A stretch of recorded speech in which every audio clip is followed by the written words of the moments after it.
In the early 21st century, we take it for granted that the vast and diverse world of music that's all around us can be summoned at the flick of a switch. But not that long ago, music was a rare and feeble whisper in a wilderness of silence. How on earth did that miracle happen?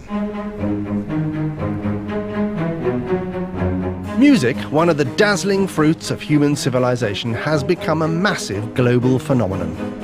And so it's hard for us to imagine a time when, in centuries gone by, people could go weeks without hearing any music at all. Even in the 19th century, you might hear your favourite symphony 4 or 5 times in your whole lifetime, in the days before music could be recorded.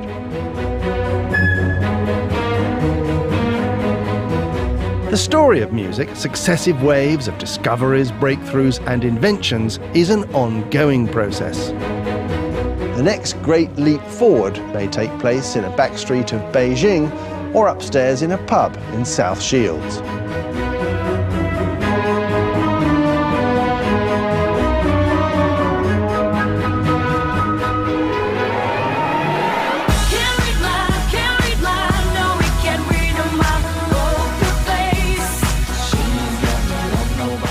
Whatever music you're into, Monteverdi or Mantovani, Mozart or Motown, Masho or mashup, the techniques it relies on didn't happen by accident. Someone somewhere thought of them first.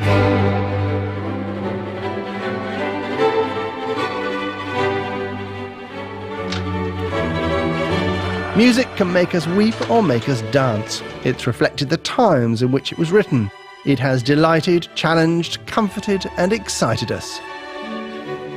In this series, I'm going to trace music's extraordinary journey from scratch. There'll be no fancy jargon nor misleading labels. Terms like Baroque, Impressionism or Nationalism are best put to one side. Instead, try to imagine how revolutionary and how exhilarating many of the innovations we take for granted today were to people at the time. There are a million ways of telling the story of music. This is mine.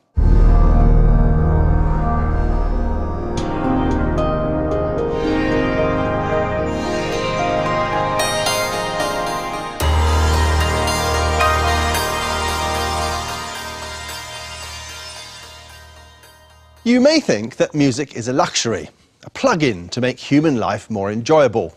It's fine if you think that, but our hunter-gatherer ancestors wouldn't agree with you.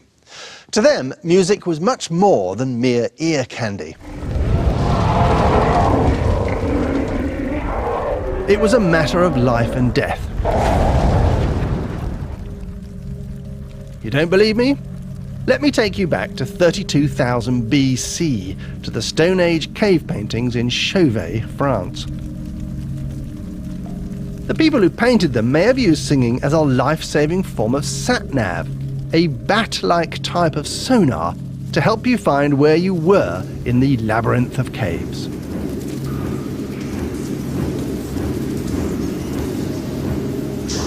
In 2008, acoustic scientists made the extraordinary discovery that the Chauvet paintings, which lie within huge, inaccessible, pitch-black networks of tunnels, are located at the points of greatest resonance in the networks, so that singing would carry throughout the whole subterranean system from these special points, echoing and ricocheting.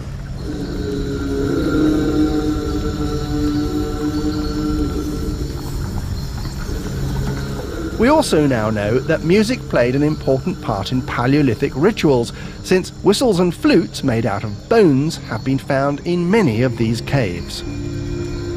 From these dusty artefacts would one day grow Duke Ellington's horn section and the massed ranks of the Dagenham Girl Pipers.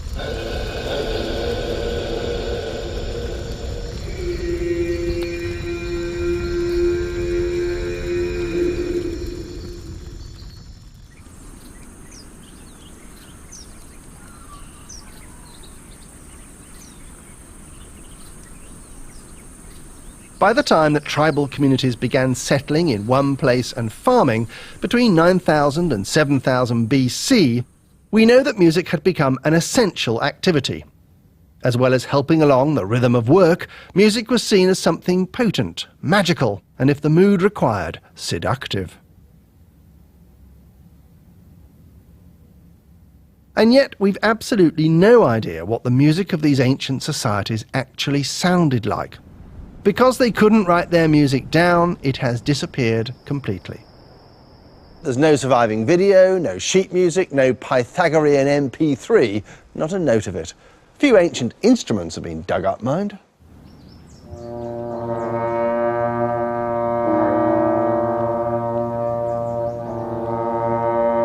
These ones are called lures. A set of 6 lures were excavated in a field in Denmark in 1797, now known as the Goodall lures. They were perfectly preserved in a peat bog for 2,500 years and are still playable today. These two are replicas. Lures are so famous in Denmark, they've even had a butter named after them. These lures may look a tad unwieldy, but in terms of technology, they're a long way from being some hollowed-out piece of fruit or a drum knocked up from a clay pot. What they tell us is this. It's a grave error to describe what musicians were up to in 800 BC as primitive. Making these elaborate brass instruments could only have been the handiwork of culturally sophisticated people. Remember, these lures were made and played nearly 1,000 years before the building of Hadrian's Wall. We don't know what the Bronze Age Scandinavians played on their lures, but it was probably meant to be scary.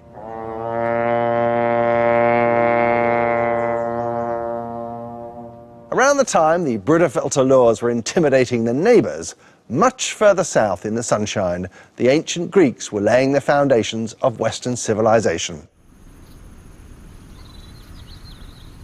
The Greeks believed music to be both a science and an art and took it extremely seriously. It's worth noting what their 7 compulsory subjects in school were: grammar, rhetoric, logic, arithmetic, geometry, astronomy and music. What they loved best about music were talent contests. No, really.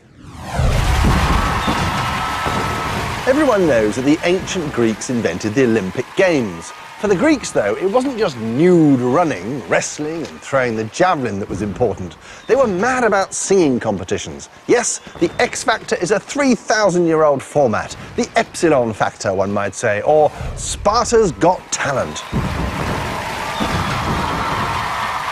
Contestants would appear before a live audience and a panel of judges. The winners were awarded cash prizes. This is the beginning of music as a profession. The Greeks also invented European drama and the musical. It's thought that the comic dramas of Aristophanes, for example, were mostly sung. I wish I could sing you a number from a Greek musical drama at this point. Thank you for the moussaka, or Greece is the word, perhaps. But I can't. The tunes are all lost to us, even if we know what the words mean.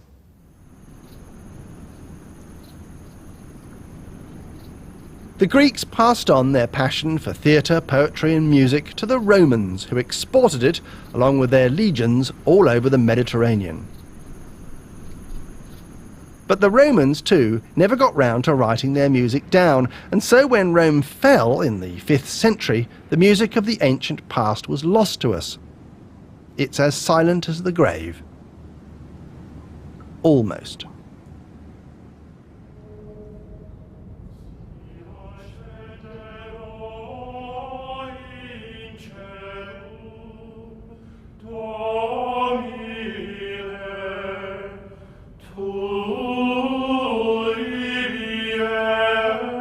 Our one remaining link to the music of the late Roman world is Christian plain chant, which dates from at least the 3rd century AD. The singing of chant has always been central to Christian worship.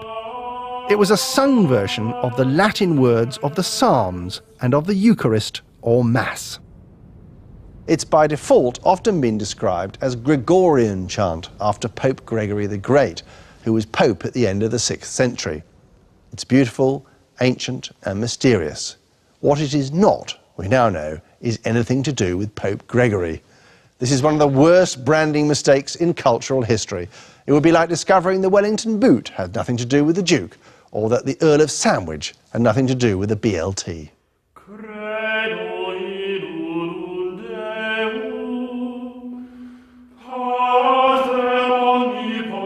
In In the earliest form of plain chant, musical monks would sing a meandering tune with no accompaniment, no discernible rhythm, and no harmonising. They are singing together in unison.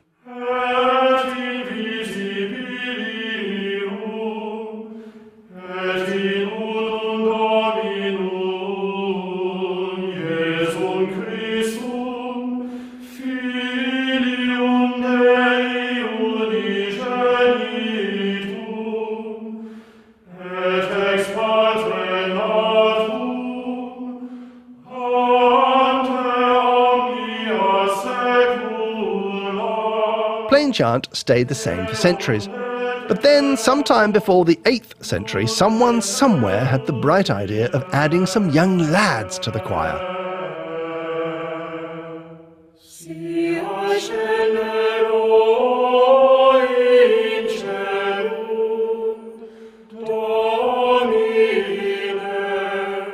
It sounds fuller and brighter with higher and lower voices combined, doesn't it?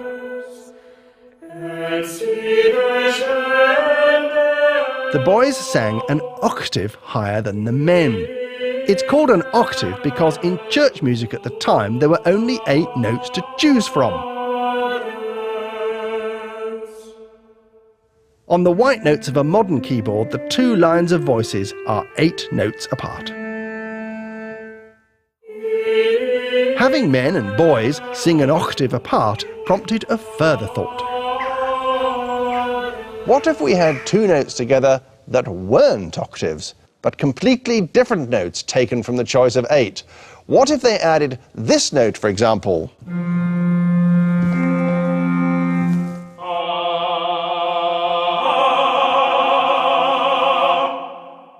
Genius.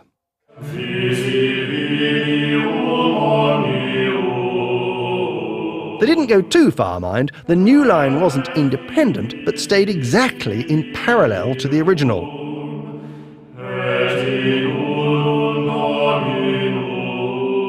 This parallel lines technique, which began in around the 9th century, was called organum, because to them it sounded like an organ, which it does.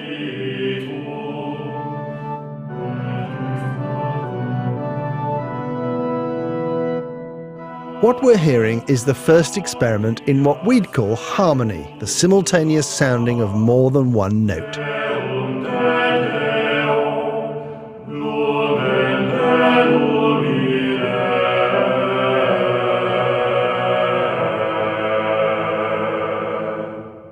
Bland and unadventurous it may seem to us now, but then, in the early hundreds, it was audio dynamite. The heady excitement of singing 2 notes at once had another spin-off. This time they went crazy. They stopped one of the lines moving around. In this form of organum, one singer just stays put on one note all the time. I say singer, but this technique is so boring to perform, they also used to play it on instruments instead. An organ perhaps, or now almost forgotten instruments like the psaltery, the hurdy-gurdy or the symphony. I'm not making this up. They really did have an instrument that played just one continuous note. They even had a name for the long-held note. It's a drone.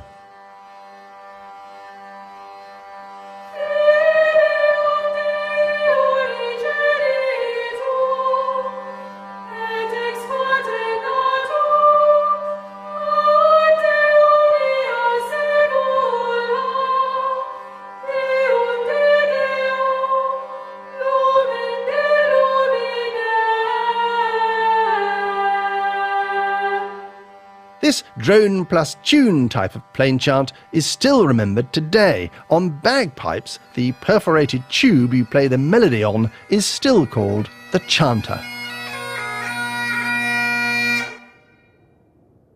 By the 9th century, the most adventurous musicians had started to mix the 2 available styles together: parallel organum and drone organum.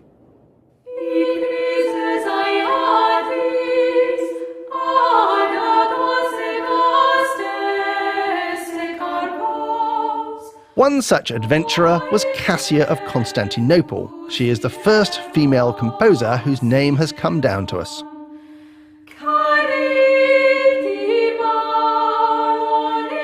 What makes her music intriguing is its unusual mix of simple but unpredictable harmonies.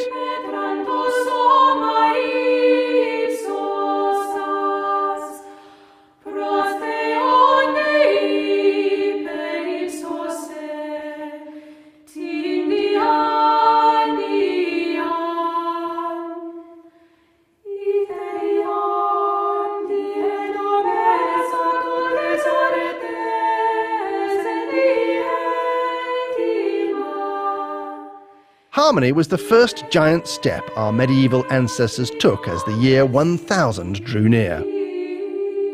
The other was to alter the course of music history dramatically. It was the invention of musical notation.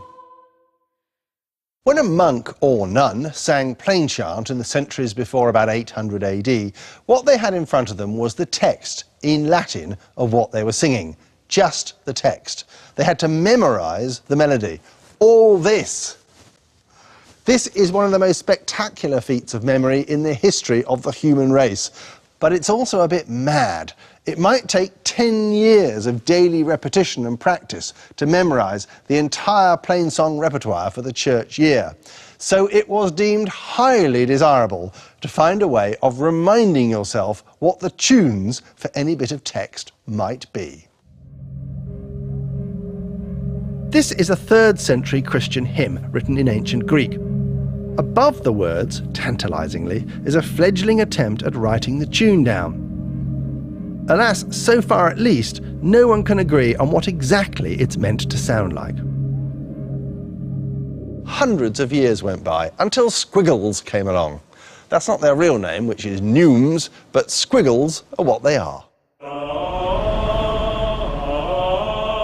This is a page from the Winchester Troper, the oldest surviving manuscript of organum anywhere in the world. It's the painstaking work of Anglo-Saxon monks. What it shows is the Latin text that was intended to be sung with squiggles above the words and in the margin. The idea of the squiggles was to give some indication of whether the note of the melody went up or down over any given syllable, so they're better than nothing. But the squiggles had a major flaw. They're essentially a way of jogging your memory of a tune you already know. They're rubbish at teaching you a new tune from scratch. That's because they're not very good at indicating just how high or low successive notes are supposed to be, like a map without longitude or latitude. The breakthrough came in around 1000 in the Italian city of Arezzo, and it was the brainchild of a musical monk called Guido, known nowadays as Guido of Arezzo. Guido's methods were simple and clear. First of all, he gave the squiggles, or neumes, a standardised, easy-to-read form. So each note had its own symbol, or blob. He then drew 4 straight lines onto which the notes, or blobs, would be placed. One of the lines he made red to give you a fixed bearing as against all other tunes, a bit like the musical equivalent of the equator or the Greenwich meridian. So wherever the note or blob is placed represents its pitch position, that is, whether it's an A, B or C.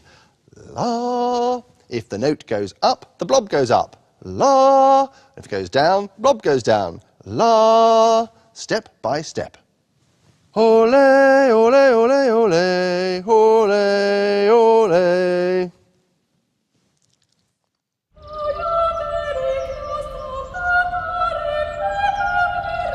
Before Guido, you'd think up a tune and then teach it to everyone you know and hope they pass it on without mucking it up.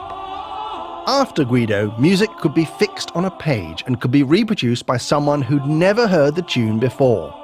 Guido's method has been refined over the years by indicating the duration of notes, for example, but it's essentially the same system we still use to notate music today. But every time she asks me, do I look okay? I say, when I see your face,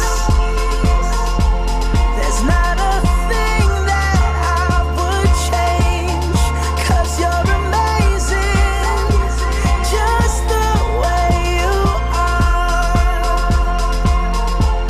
And when you smile...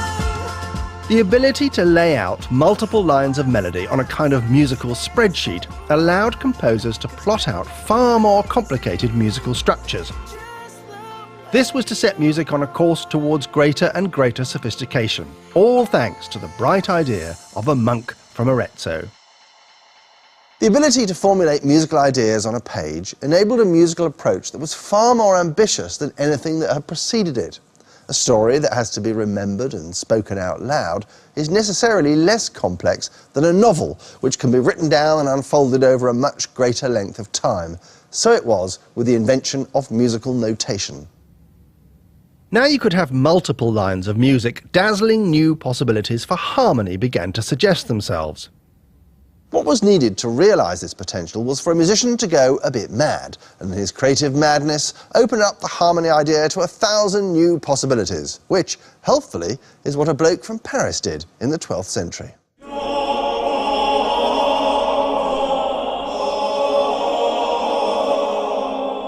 His name was Perotin, and he composed music for the newly built Cathedral of Notre Dame.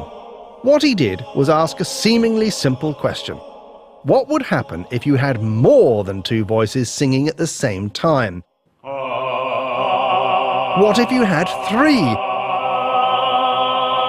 Or even, God forbid, four?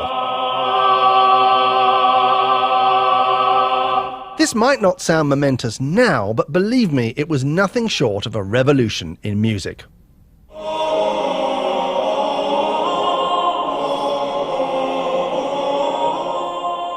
Perotin strikes us even today as an irrepressibly adventurous creative force, a firecracker of a composer who conceived and wrote down the most complex simultaneous note clusters ever yet heard.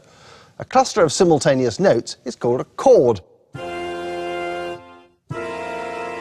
Here are some of Perotin's chords.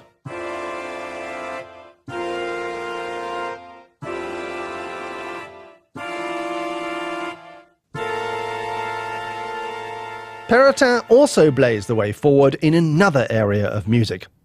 He may not have been the first composer to bring rhythm into church music, but he's the first one to find a way of notating rhythm, using a system whereby shorter notes are bracketed together with a horizontal bar, what he called a ligature. He was particularly fond of one rhythmic pattern, a pattern that you can easily remember because it's the rhythm of the theme tune to the Archers. Dum-de-dum-de-dum-de-dum, dum-de-dum-de-dum-dum. Perotin made that pattern his own, as you can hear in his hymn composed for Christmas Day 1198, Viderunt Omnes.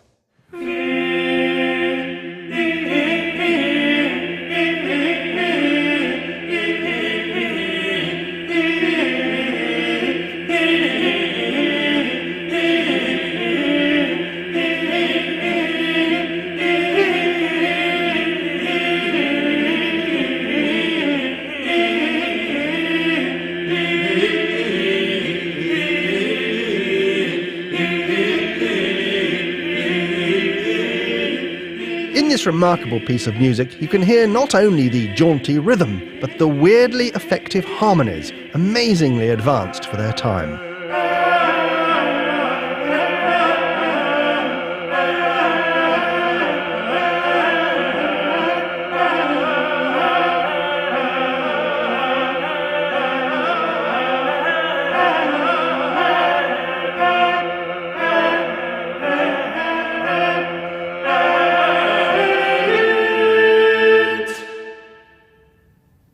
It's important to remember that before Perotin's time, most people would rarely have heard any music at all, unless they heard it in church. But around the 12th century, secular music began to step out into the limelight. The pathfinders were the Bob Dylans of the day, the trouvères or troubadours, travelling singer-songwriters who usually accompanied themselves on the early instruments available. At the peak of the troubadour craze, several hundred of them plied their trade across Europe.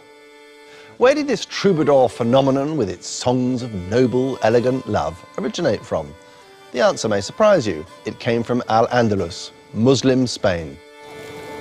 Deus poderos, Seigneur sia vos. In the music of the troubadours, you can still hear traces of the Arabic originals. Al meu compagn siats fidels aiuda, que non lo vi pos la noche fo vencuda. Muslim Spain also provided Christian Europe with more sophisticated musical instruments that were to become central to secular music. The rabab, a precursor to the violin, the al-oud, which became the lute and later the guitar, and the qanun, an early type of zither. And instruments weren't the only important thing that European composers inherited from the culture of Islam. The other was a flair for rhythm.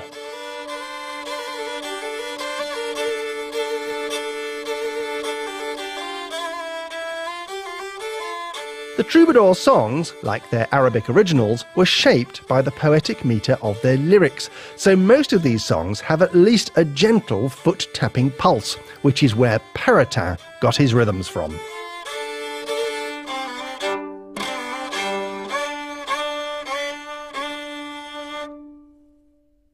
By the end of the 14th century, nearly all music's vital components have been discovered. Notation, both melodic and rhythmic, the layering of voices on top of each other, and a basic selection of instruments to complement the human voice. One final piece of the jigsaw still needed to click into position. In around 1400, harmony took a huge leap forward, a leap that was to change the way music sounded forever. We still live with that change today. Before 1400, despite Peritin's adventurousness, when composers layered notes on top of each other, they only chose a very limited menu of possible note combinations. There was the basic octave. And there were two other note combinations, both of which medieval musicians called perfect, because they were thought to be godly. The perfect fourth and the perfect fifth. And before 1400, that's more or less it. In this famous piece, for example, all the harmonies are sung either 4 or 5 notes apart from the basic melody line. Gaudete, gaudete, Christus est natus, ex Maria Virgine gaudete. To our ears, accustomed to the subsequent 600 years of harmony, there's something missing, which makes the music sound bare and a little cold. Tempus vades gratiae, o quod octopamus, carminale titiae, devotere damus. Gaudete, gaudete, Christus est natus, ex Maria Virgine gaudete. What's missing is a combination of notes that, before 1400, composers had virtually ignored.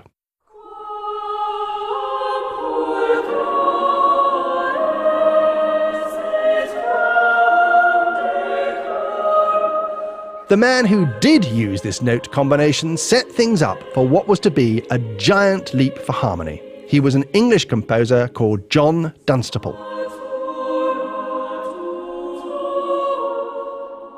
Dunstable introduced the mighty but imperfect third.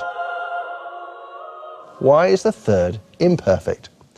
If you count just 3 notes up from your starting point C, you arrive at E. Why isn't this third a perfect distance? The reason is that the third, unlike the fourth and the fifth, has 2 different versions, what we'd call now a major version and a minor version. It is Mr. Ambiguous. You can see just how ambiguous by counting further up the keyboard. If I count 3 notes from D, for example, I come to F, creating a minor third, ditto E to G. But F to A, like C to E, is a major third. The fact that the third can be either major or minor, depending on where you start counting from, might sound like only a slight technical difference, but it's not. The pivot between the major third and the minor third is the pivot upon which all Western music balances.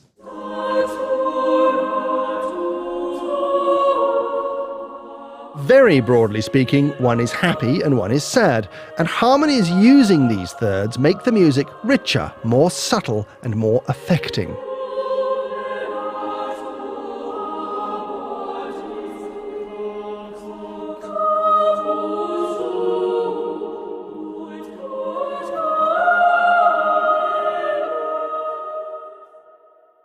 But allowing the leans both ways third into music had one other big byproduct. Let's start with C again. We'll count up 3 steps and find ourselves at E, a major third. Then if we carry on up another 3 steps to G, we have created a minor third. But what happens if we play all of these 3 notes together? All these 3 notes played together are called a triad, and triads are the bread and butter of all Western music.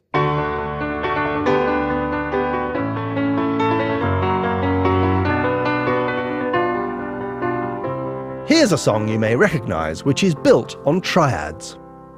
Morning has broken like the first morning. Blackbird has spoken like the first bird. Praise for the singing, praise for the morning. 15th century musicians discovered that triads had an important effect on each other when they were mixed together. It's to do with the constituent notes of the chords. The C major triad, for example, contains 2 of the same notes as the E minor triad and is therefore closely related to it. Similarly, the E minor triad shares 2 of its notes with the G major triad, and they are closely related. Mixing together chords that are closely related to each other creates a mood of harmonious smoothness, like melding adjacent colours in the spectrum. Triads have another great benefit. They can also create the sense of home in a piece of music. Let me demonstrate with a famous spiritual song from a few hundred years later, Amazing Grace. In the first phrase of the song, we start on 1 chord under the words Amazing Grace. Amazing grace. Then we shift to another one on the word sweet. How sweet. Then home again to where we started. The sound. That safe landing back to the chord we think of as home is called a cadence or ending. Amazing grace, how sweet the sound. Everything feels right about that little journey of chords. We felt good returning to where we started at the end of the phrase. In the second phrase, we go on another short chord journey. That saved a wretch like me. And we have another little cadence by moving to a new chord on the word me. Again, this journey feels logical and satisfying. We're being led from one place to another. I once was lost, but now I'm found. Was blind, but now I see. You can quite clearly hear that there's nothing haphazard about the choice of chords under the tune. It's meant to be. What's at work here is a logic in the chords. They're obeying strict laws like the laws of gravity or the orbit of planets, whereby some chords exert more power and influence than others. Discovering the power of triads was like discovering a chemical reaction. Composers immediately sensed that something massive and transformative had happened. From now on, the basic chord, the triad 1-3-5, was king.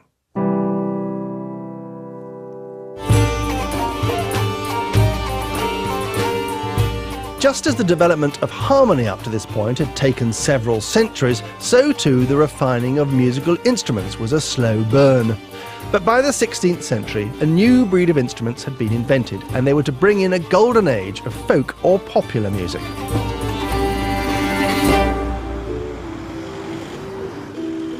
In Tudor England, if you went to the barber's shop for a haircut or some form of crude walk-in surgery, While you were waiting, you could pull down one of these off the wall and have a sing-song. Yes, every self-respecting 16th century barber had a cittern hanging around for the use of his customers, many of whom would then accompany themselves while singing a jolly folk song. Sing no more of dumps so dull and heavy. I'm not making this up. Was ever so since summer first was levy. And sigh no more, but let them go, and be you blithe and bonny, converting all your sounds of woe into hey nonny nonny. New instruments were changing the texture of music. Along with the cittern came the lute. Related to the lute was the stringed instrument known as the viol, and by the 1560s the viol's young offspring, the violin, had been developed in Italy. The 16th century also saw rapid advancements in keyboard technology, so at home, if you had a few bob, you might have a virginal. But for sheer technological complexity, no instrument of the 16th century comes near to the organ. And be you blithe and bonny, converting all your sounds of woe into hey nonny nonny. And sigh no more, but let them go, and be you blithe and bonny, converting all your sounds of woe into hey nonny nonny. Hand in hand with this expansion of purely instrumental music was a wealth of popular song. Often, the exact same tunes were used for both church music and secular music, with different words, of course.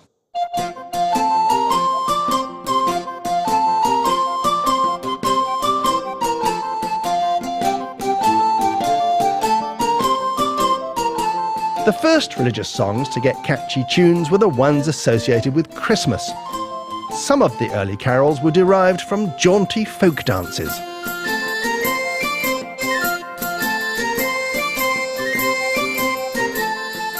One reason these 500-year-old carols are still easy on the modern ear is because of a significant shift that was taking place in the musical structure at this time. It's to do with the positioning of the melody.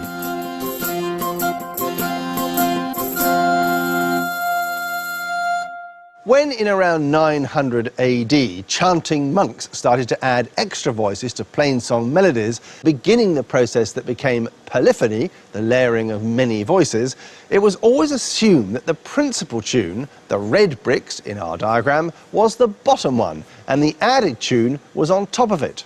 Gradually, as 2 lines became 3 and then 4, this principal melody got buried inside the 4 voices. That's why the 3rd line down in any 4-part piece of choral music got to be known as the tenor, because this was the part that held the main tune, tenir being the French verb to hold. We take it for granted that the tune of a piece of music sits on top of the texture, but this wasn't the case before the 16th century. Gradually, in all forms of music, the tune worked itself up to the top.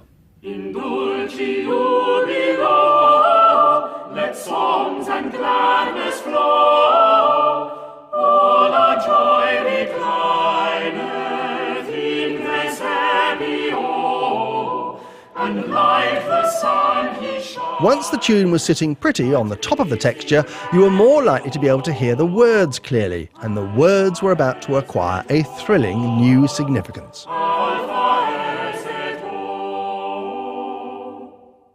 In 1450, in the German city of Mainz, one of the most important technological breakthroughs of our civilization was invented: Johannes Gutenberg's movable type printing press.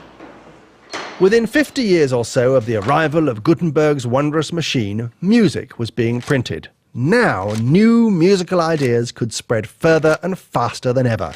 It's shown in the career of the most influential composer of the period, Josquin des Prez. Josquin was born on what is now the Franco-Belgian border, but by his middle age he was in Ferrara in Italy, working as a resident composer for a rich and powerful duke. In terms of pure sound, Josquin could not be described as a radical, but in one key respect, Josquin made a departure from what went before that was to become a hallmark of the music of the age.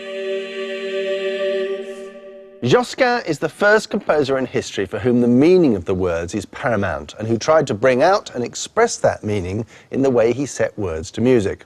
Small wonder that the majority of pieces he composed for the church were called motets, which means literally the words.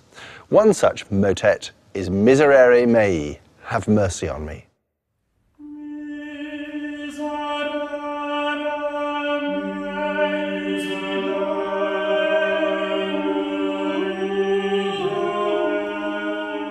Miserere Mei was composed in 1503. Josquin's employer, the Duke of Ferrara, was a friend of the most notorious preacher of the age, the Dominican friar Savonarola, a firebrand who constantly attacked the excesses of the Catholic Church.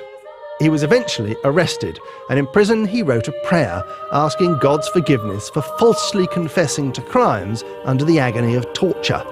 The text of this prayer, essentially proclaiming his innocence, spread rapidly across Europe.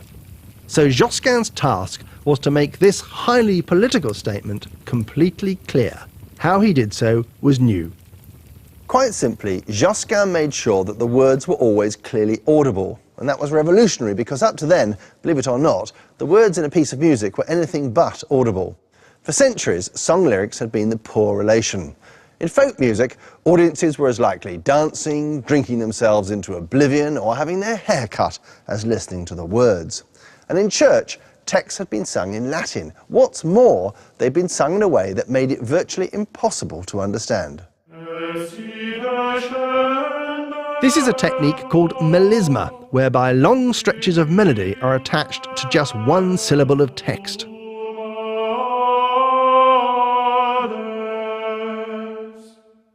The melismatic style could be musically attractive, but it destroyed any chance of the listener hearing what words were being sung. So in the first few bars of Josquin's motet, each voice utters the simple phrase, Miserere mei Deus, have mercy on me, Lord, one by one.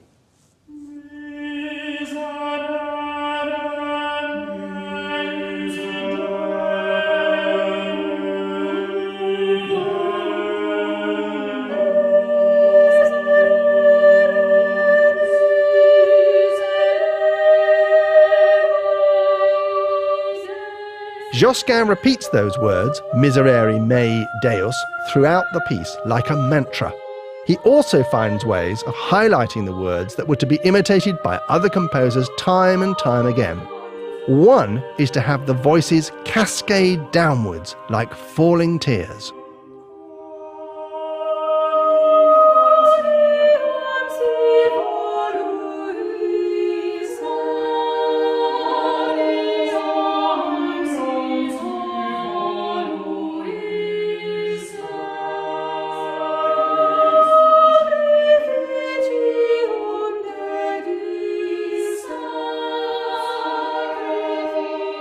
Another is to stop all activity and have the voices sing together identical syllables of block chords.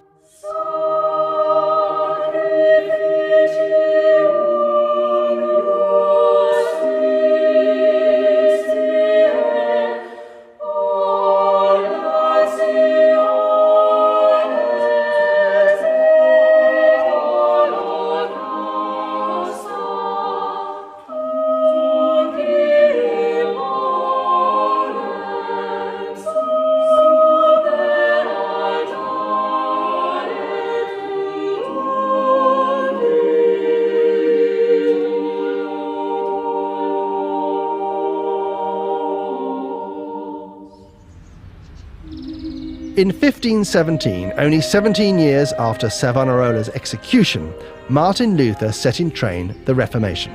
Not only did religion change, religious music changed too. In Lutheran churches, for the first time, the congregation played a major role in music, taking the lion's share of the singing in their own language.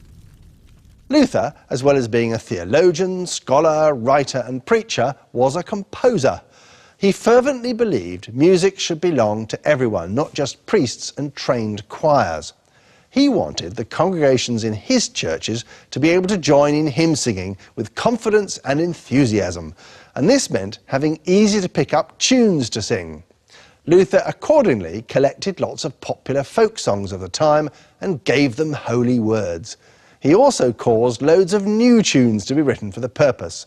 This is one Luther himself wrote, Eine feste Burg ist unser Gott, a mighty fortress is our God.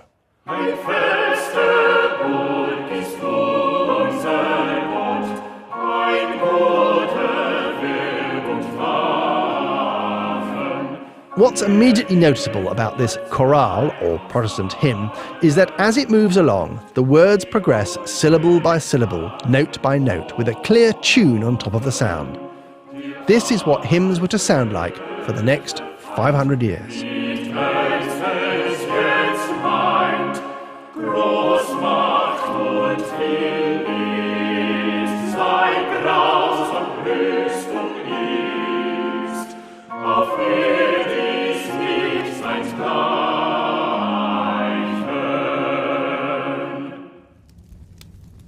What followed the Reformation was more than 100 years of religious intolerance and state-sponsored terror. In the midst of this bloodbath, perhaps not surprisingly, the mood of sacred music was overwhelmingly one of penitence, remorse, and lamentation.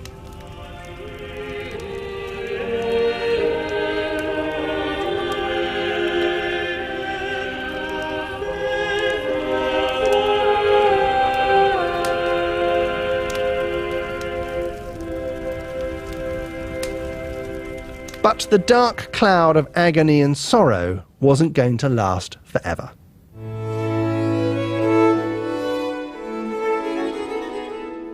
As the 16th century drew to a close, serious religious music, though it was still commissioned both by the church and by rich patrons, was about to lose its role as the dominant form of new music. In the 1570s and 80s, a new wave of secular music swept up like a warm summer wind from Italy into the rest of Europe. It seemed to contain the seeds of something quite different from the angry certainties of the religious squabble. Not for the last time in musical history, art music, the music of posh people, was to be saved from itself by popular folk song traditions. The pioneering figure in this new wave of secular music was a Franco-Flemish composer called Jacques Arkadelt. The lute player in Caravaggio's picture here is playing some of his music. He was that famous. Everything about his songs cocked a snoop at pomposity and authority. His lyrics are concerned with human pleasures. They're full of sensuous imagery and sexual illusion. He worked for a while in Italy, where he wrote madrigals, then moved to France, where he wrote their equivalent, chansons. Typical of these is the cheeky, syncopated tale of Margot, the mysterious grape picker. Margot labore le vigne, vigne, vigne, vignole. Margot labore le vigne, bientôt. En revenant de la reine Margot, En revenant de la reine Margot, rencontre-toi, capitaine, vigne, vigne, vignole. Margot labore les vignes bientôt. Margot labore les vignes, vigne, vigne, vignole. Margot labore les vignes bientôt. Flow my tears fall from your springs. The success of Arkadelt's songs inspired many other composers, one of whom was a close contemporary of Shakespeare, John Dowland, who by 1600 had become the most celebrated singer-songwriter in Europe. Its blackbird, her sad infamy sings. Let me live forlorn.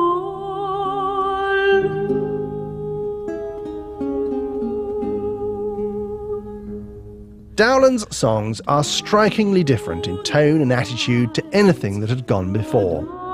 He's interested in people and their emotions, not gods and demons. A song like Flow My Tears doesn't seem out of place amongst those of our own time. Lost fortunes deplore, light doth but shame deal.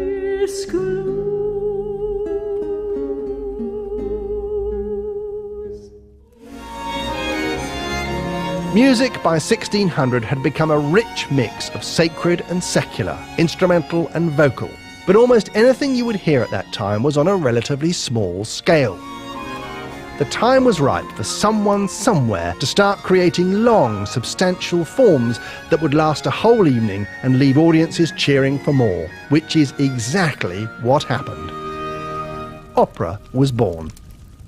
The man of the moment, one of the 10 most influential composers of all time, was Claudio Monteverdi.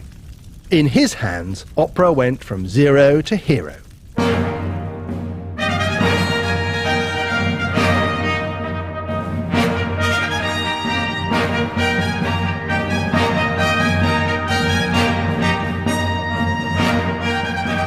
In opera, music is at the service of the drama, and so it needs to be able to express complex, even conflicting emotions.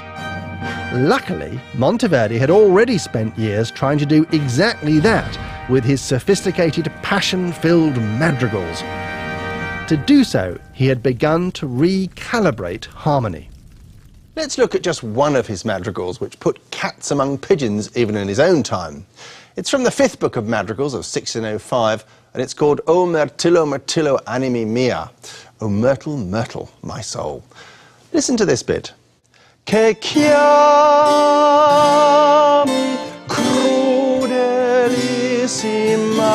amarilli. It's obvious Monteverdi is dipping in and out of all kinds of chords that don't seem comfortably related to each other. He wants you to feel surprised or intrigued, especially if it enhances the words of the poem. So on these words, che chiami crudelissima amarilli, the one you call cruelest Amaryllis, he creates a series of deliberate clashes of chord called a dissonance or suspension. Instead of sticking to chords that had close affinities with each other, he deliberately mixed up unrelated chords and exploited the strange, disorientating sounds this produced.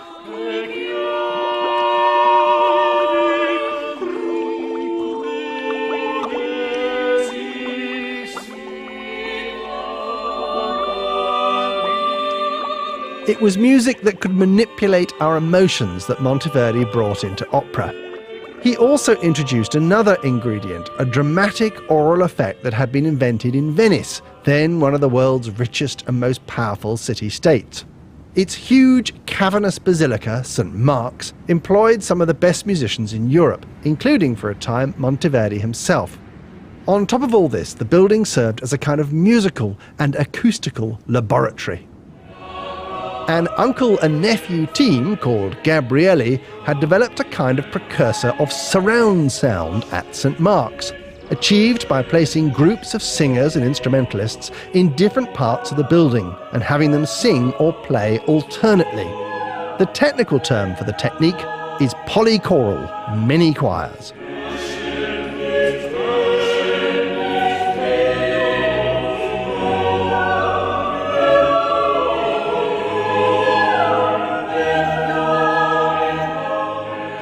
Monteverdi knew and admired this polychoral style and thought it would work alongside his intimate, emotionally charged madrigal style when he came to writing opera.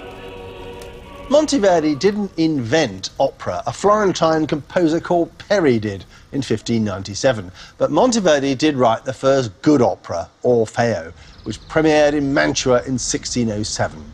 He was aiming for maximum emotional effect, maximum narrative clarity, maximum impact, even shock, and wasn't going to obey anyone's rules about what he could or could not do.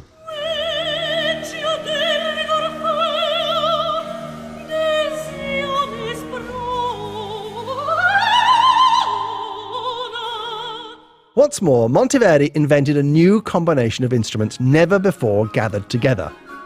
He borrowed old and new styles. He used choral music. He told the stories through characters directly expressing themselves to the audience. Almost everything about Orfeo was then a novelty. It was loud, it was long, and it was modern. And let's not forget how liberating it all must have been, because as musical techniques have been developing century by century, so too had the ability to express more complex, subtle and unexpected emotions along the way. Monteverdi was using Music Plus.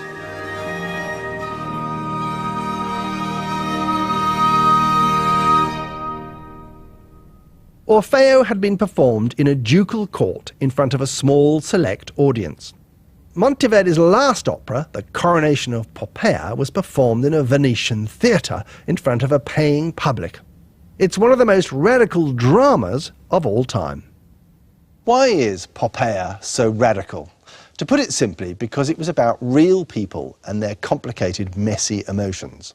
The Emperor Nero and his mistress Poppea were actual historical figures, and Monteverdi's music acts as the soundtrack to their real-life passions. On the surface of it, Poppea is about lust and ambition conquering all.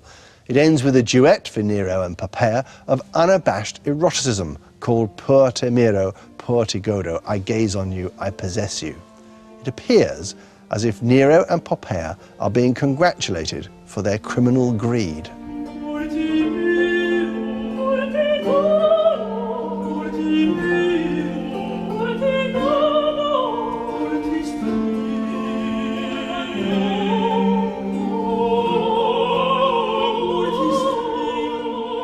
The passion that oozes out of this duet, I adore you, I embrace you, I desire you, I enchain you, is so frank and sensual, it almost turns its audience, remember they're in the room too, into voyeurs, awkwardly witnessing the private interchange of two weirdly uninhibited strangers. This was new territory indeed, the full Monty.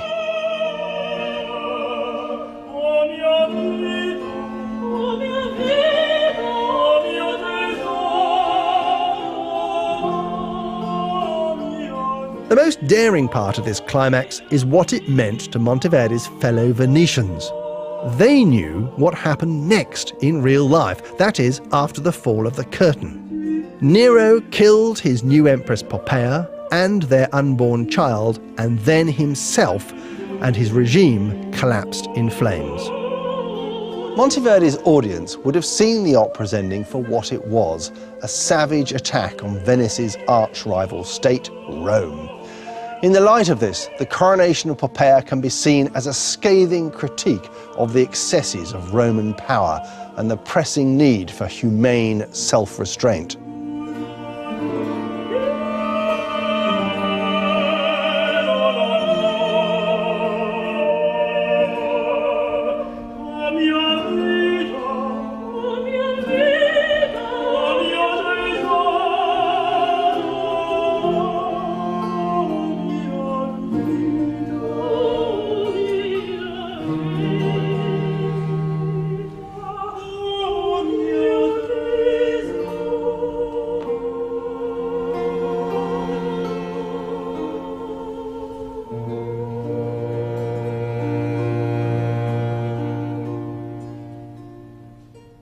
Monteverdi paved the way for an explosion of musical energy.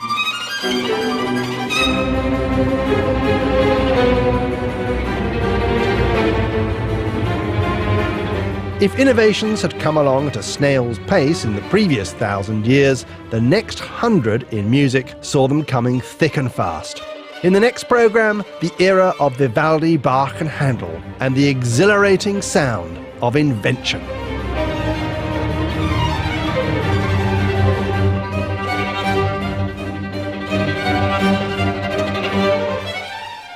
And you can see and hear that next Saturday at 9:30.